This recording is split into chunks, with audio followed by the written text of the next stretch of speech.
हाँ तो देखिए, अब पढ़ना स्टार्ट करते हैं ग्रेविटेशन पोटेंशियल एनर्जी। तो देखिए जैसे कि हमने इलेक्ट्रोस्टैटिक में पढ़ा था इलेक्ट्रोस्टैटिक पोटेंशियल एनर्जी, सिमिलर कहानी यहाँ है ग्रेविटेशन पोटेंशियल एनर्जी। और जब ग्रेविटी का ये फोर्स होता है ये कंजर्वेटिव फोर्स होता है, इसलिए हमें पोटेंशियल एनर्जी से इस चैप्टर में काम पड़ेगा। ठीक, तो देखिए वहां पे हमने देखा था इलेक्ट्रिक फील्ड का वर्क डन क्या होता था, minus Q V final minus V initial. Similarly यहाँ पे ग्रेविटेशन फील्ड का वर्क क्या होगा, माइनस क्यू की जगह आएगा M V final minus V initial. वहां पे हमने देखा था कि work done by external agent to move slowly from initial point to final point, वहां होता था q into V final minus V initial, यहाँ पे क्या होता है m into V final minus V initial. अभी बात करें कि सिस्टम की पोटेंशियल एनर्जी का मतलब क्या है, तो amount of work done by external agent to create the system slowly from infinity is called gravitation potential energy of the system. मतलब सिस्टम के सभी मासेज को आप पहले इंफिनिटी पर मानिए, अब उन मासेज को धीमे धीमे इंफिनिटी से लाइए और इस सिस्टम को बनाइए। इस सिस्टम को बनाने में जितना वर्क आपको लगेगा वो इस सिस्टम का क्या कहलाएगा, ग्रेविटेशन पोटेंशियल एनर्जी कहलाएगा। ठीक, तो जैसे दो पार्टिकल सिस्टम है और उसका ग्रेविटेशन पोटेंशियल एनर्जी कितना है ये मुझे लिखना है, तो हम पहला तरीका क्या है, दोनों को इंफिनिटी पर मानेंगे। ठीक, तो जो हमारा पहला मास है m बना कर हम उसको लेकर आएंगे, मतलब आप समझिए दोनों इंफिनिटी पर है, ये भी इंफिनिटी पर है वो भी इंफिनिटी पर है। जब पहले मास को लेके आएंगे तो वर्क डन कितना लगता है, 0 प्लस। फिर जब हम दूसरे मास m2 को लेकर आएंगे तो मास m2 को लेकर आएंगे, वर्क डन आएगा v final minus v initial. तो m2 को यहाँ लाकर बिठाएंगे तो यहाँ पे पोटेंशियल किसके कारण होगा, m1 के कारण होगा, क्योंकि m1 को हम ऑलरेडी यहाँ पे लाकर बिठा चुके हैं। तो m1 के कारण पोटेंशियल क्या होगा, ये होगा minus g m1 upon r, ये आया v फाइनल, और कहां से लेके आए, इंफिनिटी से, वहां का पोटेंशियल क्या है, 0। तो इस सिस्टम का जो पोटेंशियल एनर्जी आया ग्रेविटेशन पोटेंशियल एनर्जी वो आया minus g m1 m2 upon r। ठीक, तो देखिए इसी तरह से 3 पार्टिकल सिस्टम, 4 पार्टिकल सिस्टम, जैसे कि हमने इलेक्ट्रोस्टैटिक में किया था, सिमिलरली आप यहाँ पर भी सिस्टम का पोटेंशियल एनर्जी लिख सकते हैं। ठीक, और एक वहां पर हमने फॉर्मूला देखा था, आपको याद हो, summation of qi into vi by 2, वो फॉर्मूला यहाँ पे भी एप्लीकेबल है। अब हम स्टडी करते हैं कि interaction of potential energy of earth and mass system, मतलब अर्थ और मास सिस्टम का जो इंटरेक्शन का पोटेंशियल एनर्जी है उसको स्टडी करते हैं। मतलब हमारा एक अर्थ है जिसका मास है m, रेडियस है आदि, और यहाँ से m मास, यहाँ से h हाइट पे एक स्मॉल m मास को रखा गया है, तो इन दोनों का इंटरेक्शन एनर्जी हमें पता करना है। ठीक, तो आप पहले क्या करिए, इस स्मॉल m को इंफिनिटी पे मान लीजिए।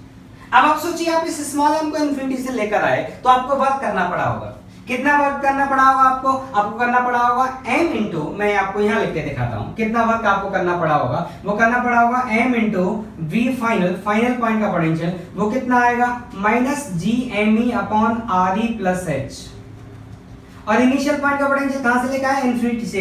ये सिस्टम का कौन हो जाएगा, इंटरेक्शन पोटेंशियल एनर्जी, कौन कौन से पार्टिकल का, पार्टिकल मास m का और अर्थ का, तो ये कितना आया, minus G M E M upon R E plus H, वही मैंने लिखा।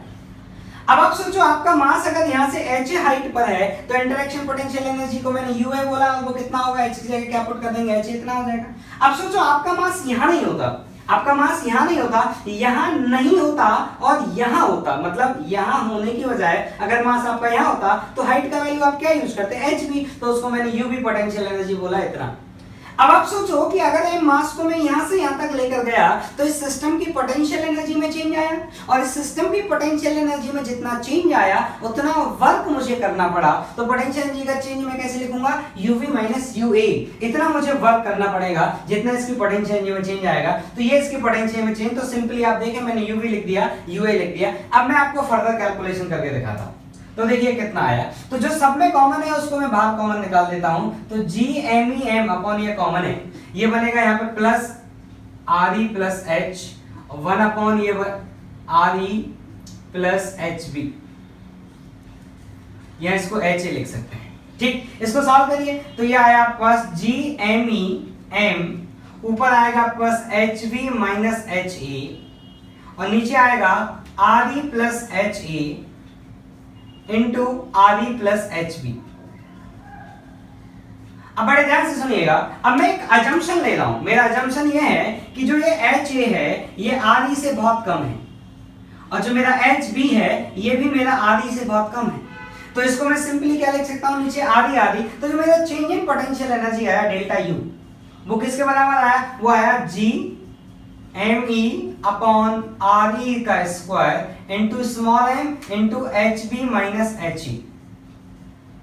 ठीक, H B minus H A कौन होगा, ये आपका यहां से यहां तक का जो डिस्टेंस होगा ये होगा H B minus H A. तो मैं ये बोलूं कि इस मास को मैं कितना ऊपर लेकर गया, H B minus H A, इस मास को मैं ऊपर लेके गया।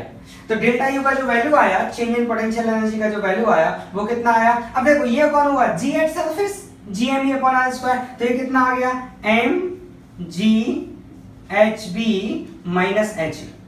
तो देखो 11th क्लास में जो हम पढ़ते हैं वर्क पावर एनर्जी वाले चैप्टर में कि पोटेंशियल एनर्जी का चेंज कितना आएगा, तो जितना मास जिस हाइट तक ऊपर चल के जाएगा उतना पोटेंशियल एनर्जी में चेंज आएगा। तो ऐसे हम बोलते थे कि हमारा मास यहाँ से h हाइट ऊपर चल के गया तो इसकी पोटेंशियल एनर्जी में कितना चेंज आया, mgh। तो देखो वो वाला रिलेशन एकदम कंसिस्टेंट है। इसका मतलब जो हम 11th में पढ़ते हैं वर्क पावर एनर्जी वाले चैप्टर में, वो वाली सिचुएशन कौन सी होती है कि जो हमारी हाइट होती है वो रेडियस के कंपैरिजन में बहुत कम होती है।